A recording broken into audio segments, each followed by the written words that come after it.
izinto ezenzakala ehlane izona ezikunikeza amandla masufika in a public space. Hallelujah bazalwane. uDavide bazalwane kwakufanele abe nendoda okuthiwa umFilisti bazalwane. Indoda okuthiwa uGoliath eyayinamandla amasosha kaIsrayeli ayisaba wonke. Uma ngaba amasosha kaIsrayeli ayisaba wonke, kwabiza ukuthi uDavide ehlane lakhe udleni. Kwabiza ukuthi uDavide lapho khona enoNkulunkulu bobabili kwenzakaleni. uNkulunkulu utheni kuDavide? uDavide wathini kuNkulunkulu? uNkulunkulu wenzeni ngoDavide? uDavide wenzani ngento ayitshela uNkulunkulu? Hallelujah.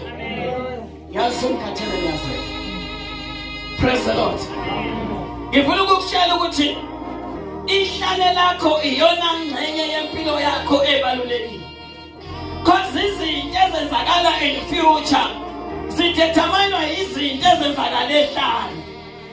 If uzobalekela ihlane lakho awukwazi ukuphumelela empilweni. Uthi noma in a public space kodwa kulokhu kubonakala kwaphela ama-scandals. Why? Ubalekele ibhele ehlane, wabalekela ingonyama ehlane, wasucabanga ukuthi uzobulala uGoliath.